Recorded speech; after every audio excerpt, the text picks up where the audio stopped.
Alors on va réaliser le patronage des sous-bouts, donc des couches d'usure du talon. Les sous-bouts sont découpés dans du croupon, donc le même cuir que le cuir à semelle.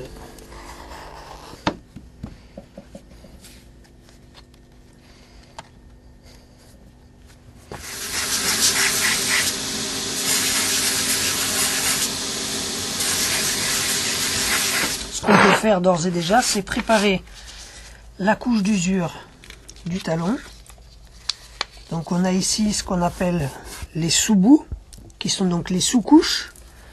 Et je vais préparer le bon bout, qui sera la dernière épaisseur, donc qui sera composé de cuir et de caoutchouc pour la partie du coin, de façon à protéger le cuir de l'usure. Alors pour le choix des sous-bouts, on peut couper dans des parties du croupon, du cuir à semelle qui sont plus ou moins rigides ou plus ou moins veinées. Ça n'est pas gênant.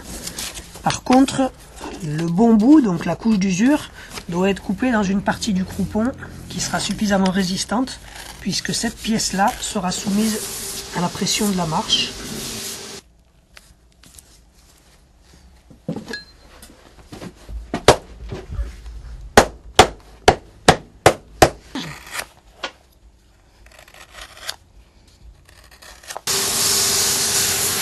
Là, on va pouvoir commencer à fraiser une première fois le bloc talon pour lui donner la ligne générale. On va creuser légèrement le milieu puisqu'il est bombé. Donc si on ajoute les couches, on va finir par avoir quelque chose de très bombé. Donc il va falloir à chaque couche équilibrer, refaire l'aplomb du talon de façon à ce que toutes les couches soient bien régulières. Je vais donc mettre en place 2 bons bouts supplémentaires.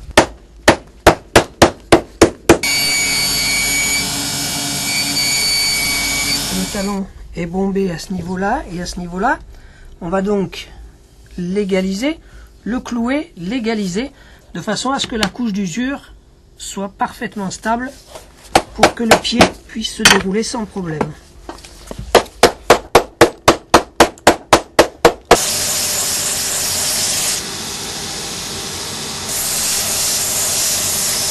Notre bon bout, partie cuir et partie gomme.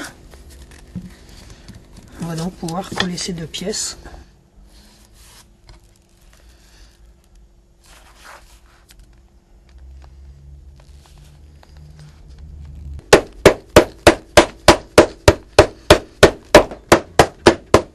Et pour le cloutage du bon bout, on va utiliser des pointes en laiton qui ne rouilleront pas puisqu'elles seront en contact avec le sol.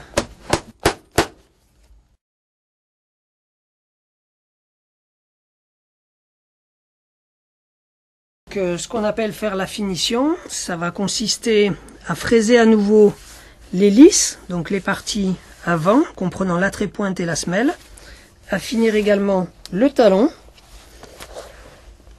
réduire la largeur ici, puisqu'on a décidé de faire un talon plutôt collant, de façon à rendre le modèle moins lourd, recreuser en interne, donc on va travailler à la fois au tranchet et à la fraise, de façon à faire une lisse plus fine sur la partie interne, et ensuite passer la couleur, qu'on appelle de la déforme, et faire le cirage de la tige.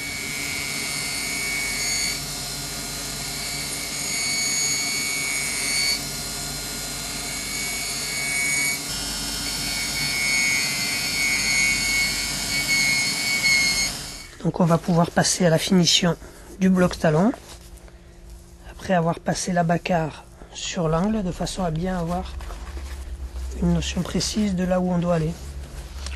Voilà, afin d'amincir le débordant en interne, à l'aide du tranchet, on tombe l'angle, ce qui va permettre de créer un aspect lisse ronde, alors qu'on garde sur la partie de l'avant-pied une lisse carrée.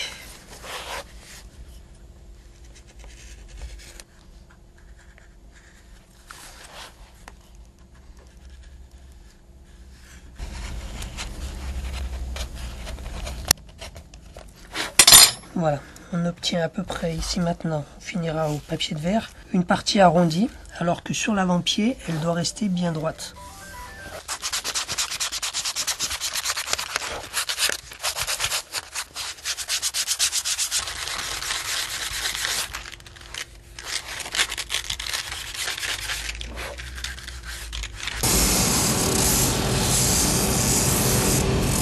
L'objectif, c'est d'obtenir un talon qui soit parfaitement perpendiculaire avec le sol. Donc il doit être ni rentrant ni vers l'extérieur. Donc là, on doit avoir des lignes très pures, très droites et vraiment à l'équerre, que ce soit au niveau de l'emboîtage ou sur les quartiers de chaque côté. Voilà, donc là on va passer la roulette.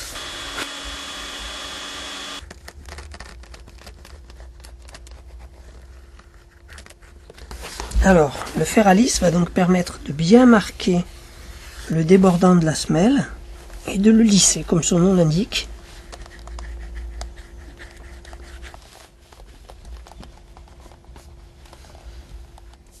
Donc on commence par une couche de teinture pénétrante qui va permettre d'imbiber le cuir.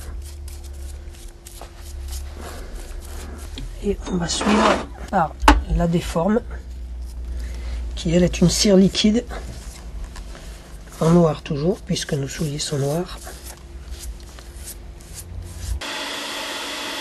Alors comme le fer à lisse, la maillotche, avec la chaleur, permet d'écraser la fibre,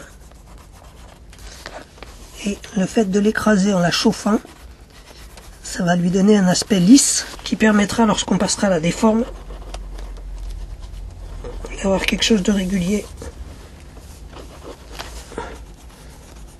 et de bien brillant.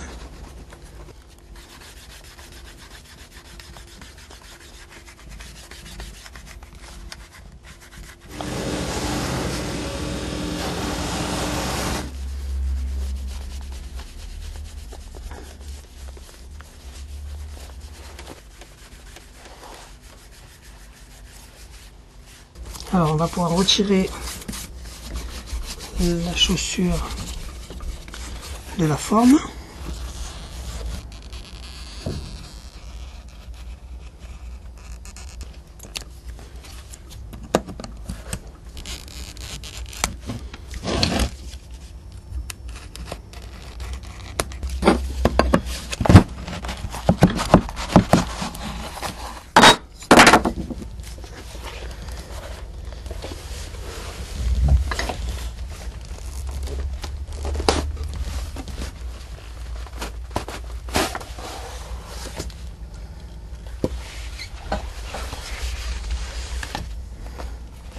Alors là, on nettoie la doublure de la tige, c'est-à-dire qu'on enlève les petits excédents de colle qui se sont déposés lors du montage.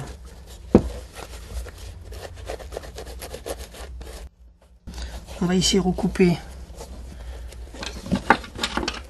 les peausseries débordantes autour de la languette. Voilà. On va donc faire un peu de finition sur les tranches et ensuite on préparera une première intérieure.